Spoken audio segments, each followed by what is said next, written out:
बंधुओं, आज हम एक बहुत ही गहन विषय पर बातचीत करने जा रहे हैं।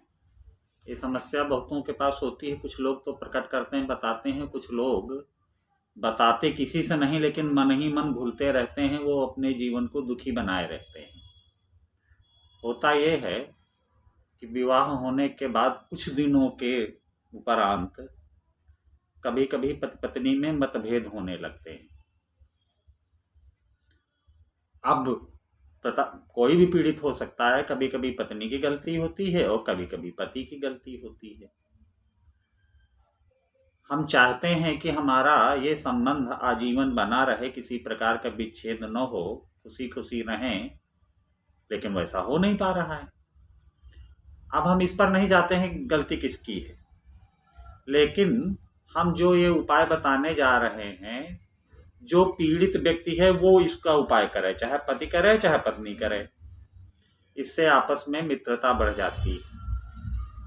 वैसे तो तुलसीदास जी ने एक बात कही है कि प्रिय वचनों से, सेवा से, मीठे वचनों से अपने जीवन साथी को प्रसन्न किया जाए। तुलसी मीठे वचन से सुख उपजत चहुओर, वशीकरण एक मंत्र है तजिदे वचन कठोर। ये तो एक वशीकरण का नियम है ही कि आप कठोर वचन न बोलें, कुछ सहन शक्ति रखें, कुछ धैर्य रखें। अगर कुछ अप्रिय हो भी रहा है तो उसको नज़रअंदाज कर दें, तो दोनों में आपसी मित्रता बढ़ जाएगी। लेकिन इससे भी यदि आपको लाभ नहीं हो रहा है तो अपने जीवन साथी का नाम भोजपत्र पर लिखें, लाल चंदन घिस करके उसकी स्याही का प्रयोग करें, और इस समय अनार की कलम का प्रयोग करें। अनार का जो पेड़ होता है, जिसको दाड़िम कहते हैं संस्कृत में, उसकी एक बीता की एक डाली ले ले, उसी की कलम बना करके लाल चंदन से अपने जीवन साथी का नाम भोजपत्र पर लिखें। लिखने के बाद वो जब सूख जाए तो मन में भावना इस प्रकार करें कि हमारे जीवन साथी का मन इस भोजपत्र पर आ चुका है, इसमें कैद हो चुका है। फिर उसको मोड़ करके एक किसी कांच या प्लास्टिक की शीशी में भर दें और उसमें शुद्ध शहद भर दें। उसको बंद कर दें। बंद करने के बाद माँ दुर्गा के चित्र के सामने अथवा चित्र के पीछे, दोनों जगह में जहाँ आपको सुविधा है रख दें। माँ दुर्गा की पूजा करें और उनसे ये प्रार्थना करें कि हमारे जीवन साथी को, हमारे पति को या मेरी पत्नी को मेरे अनुकूल बना दो, मेरे वश में कर दो। इसके बाद आप एक स्फटिक की माला ले लें, बाजार में मिल जाती है, लेकिन शुद्ध स्फटिक हो, इसका ध्यान रखें। लेकिन कोई बहुत दुर्लभ चीज नहीं है।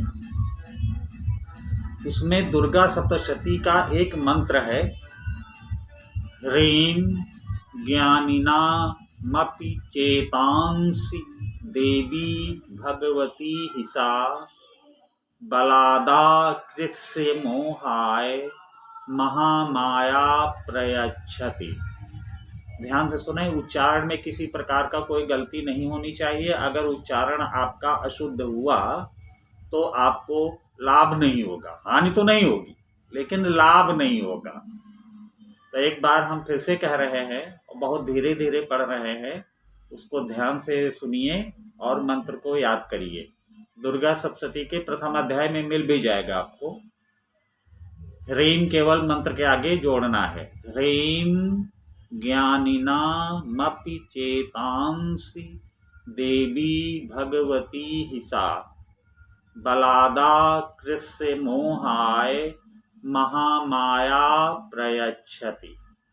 इस मंत्र का स्फटिक माला में जप करना प्रारंभ कर दें। एक दिन में 11 माला जरूर करें। 32 दिन जब पूरे हो जाएं तो पीला सरसों को धो करके सुखा लें, आग जलाएं और इसी मंत्र का उच्चारण करते हुए, स्वाहा बोलते हुए 108 बार अग्नि में हवन करें। ह्रीं ज्ञानिनामपि चेतांसि देवी भगवती हिसा बलादाकृस्य मोहाय महामाया प्रयच्छति स्वाहा।